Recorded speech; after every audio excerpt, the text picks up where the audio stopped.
Hello, my friends. Welcome back. Megan here, taking us through the journey of my husband, Michael, nearly dying on the soccer field and then being taken to the hospital for the next several days where he is unconscious and healing from his cardiac arrest. And we're curious to see how what brain damage has happened because of the event. If you have missed the first two episodes and want to go back and hear the story of how this happened, you can find that and then join us back where I'm picking up today in the story.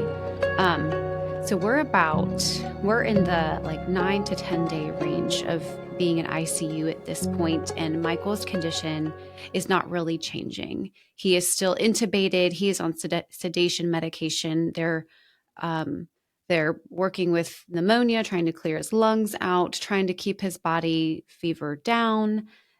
All the things. Michael is just not responsive. All day long, nurses are checking on him, like shining a light in his eye. Michael, can you hear me? Look at me if you can see me. Turn your head in this direction. Or Michael, can you hold my hand? Michael, can you feel my hand? They would say that all day long. So I think all of us started saying that too whenever we could. We would say, Michael, squeeze my hand. Or they would put pressure points on some of his limbs to see if he would jerk back in pain and a reflex to that. But he really wasn't doing any of that. So finally, it was his turn to get a brain MRI. We had to wait for the conditions to be right for him to get his brain MRI. And then I think the brain MRI results came back the next day, and it showed gray area over the thalamus. And it seemed to be good news at first that there wasn't gray area damage on the imaging all over the place, but it was located on the thalamus. And the thalamus in your brain is this integral sensory processing center, where a ton of different systems in your body run through the thalamus. It's responsible for, sensory and auditory processing. It's responsible for consciousness, wakefulness, emotions, a whole lot of things. So not the greatest place to be finding damage on, but whatever. I'm learning as I go here at this point. So the neurologist talked to us about what that might mean and what we could be dealing with as he hopefully begins to enter into a more wakeful state. So we've got the brain MRI results in, and then the cardiologist, start talking about we are going to need to consider a tracheostomy. He's approaching the maximum days that they're comfortable with for him to be on the ventilator, because if you're on a ventilator too long, it begins to do permanent damage to your lungs, and we want to avoid that, please. So he asks me to consider what a tracheostomy is, and I have no idea. I have this tiny picture of what that might be, but guess what? Guess who the Lord put in my life? I have two neighbors here in town who are respiratory therapists, and their job is to care for patients who have tracheostomies and get them connected with acute care and long-term care. And my sweet dear Melissa, she was text messaging me, and she agreed to come to the hospital and meet and talk with me about this.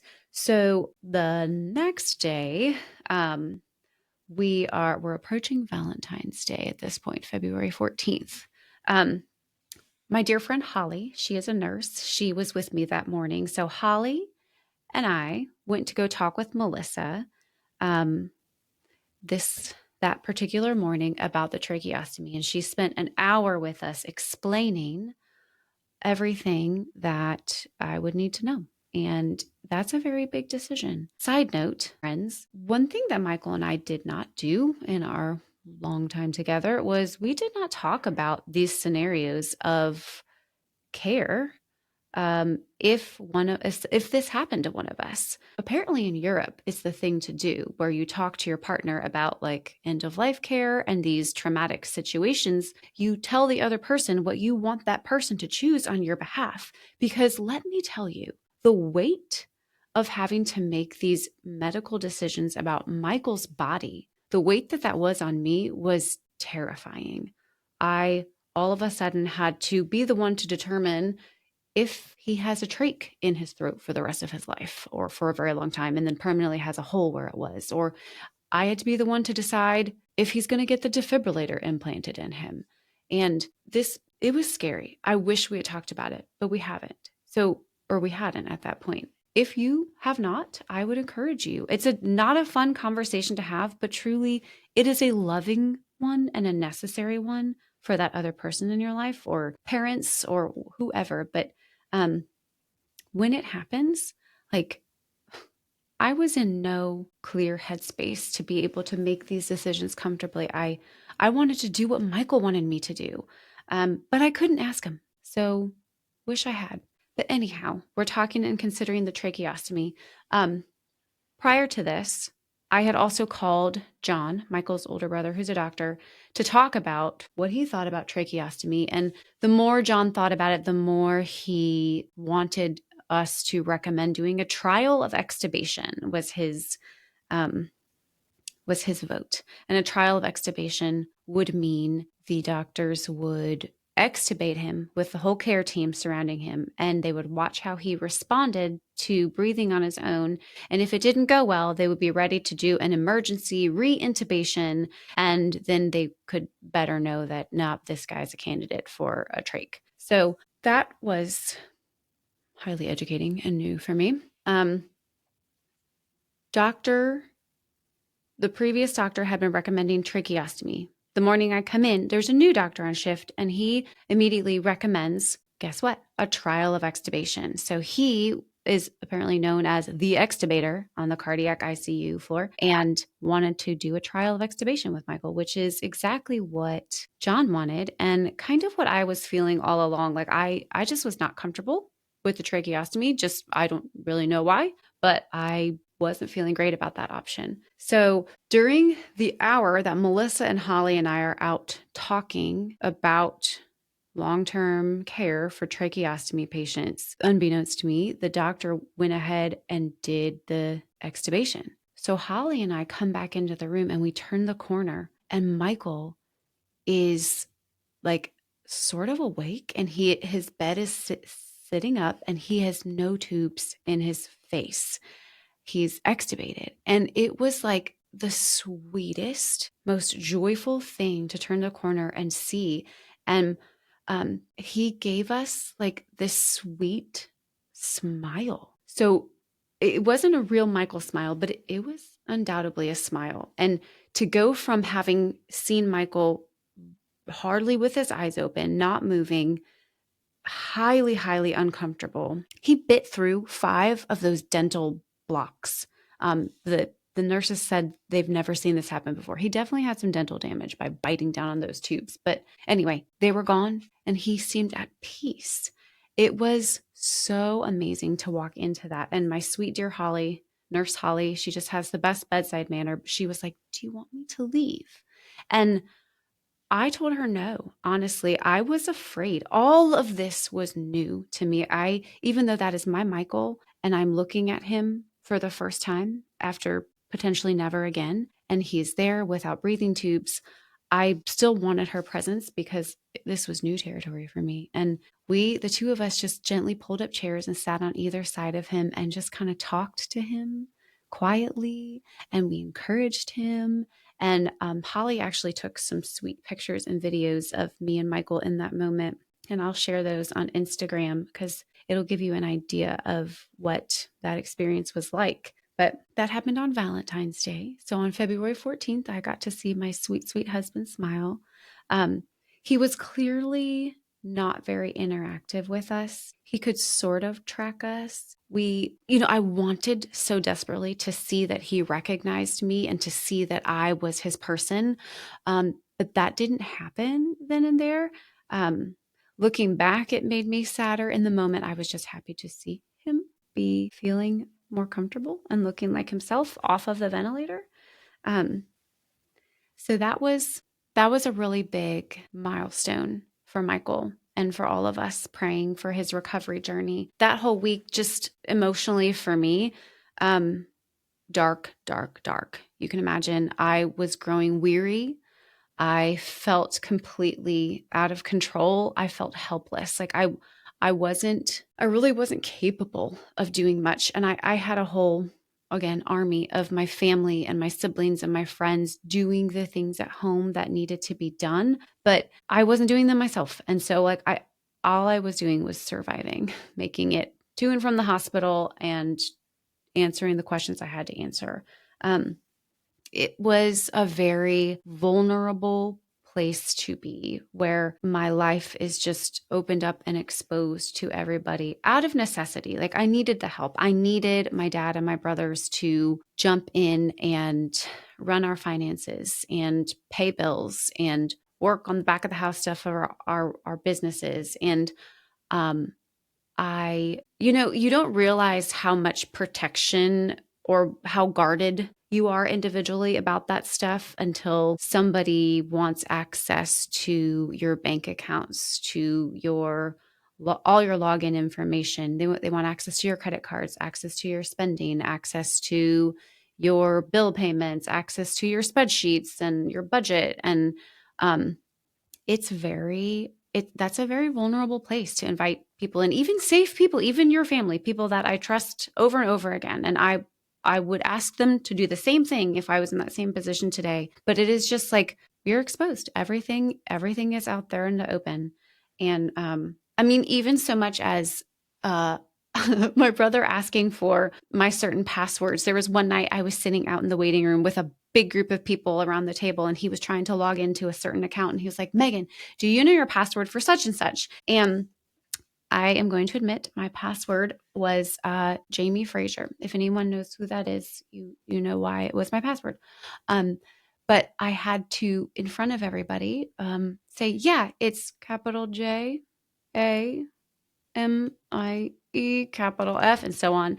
And I had a few friends that just busted out laughing because, there it is. That's your password, Megan. So just situations like that you never really consider making public knowledge, but here it is.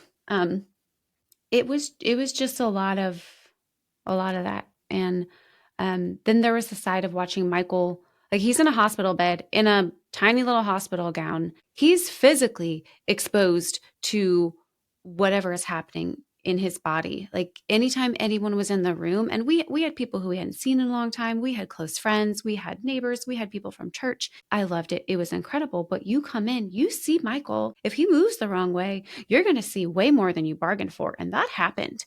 And it's funny and you have funny stories, but like at the end of the day, I was like, that's my husband. Like I want to preserve his dignity, but I couldn't, just count that as another thing that is out of my control completely. And I was just scared, like scared of the future, scared of the unknown, scared for him, scared for me, scared for my kids. I felt alone, like not having Michael hold my hand back.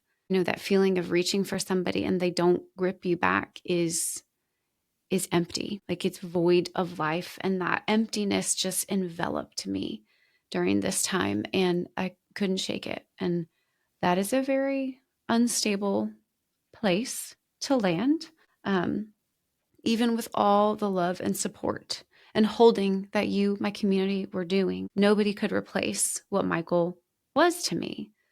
One, I want to end with something that I think is still really cool. So the last year, the Lord had really been leading me in deeper into Psalm 23.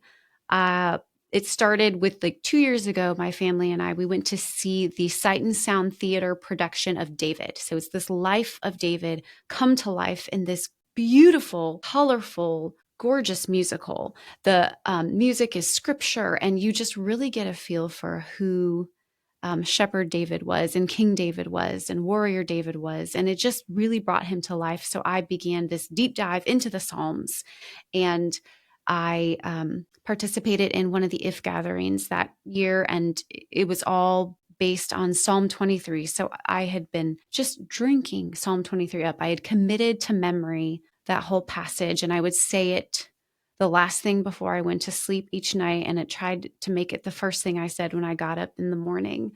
I would repeat the scripture, "The Lord is my shepherd. I shall not want," or "I lack nothing. He makes me lie down in green pastures. He leads me beside still waters. He restores my soul.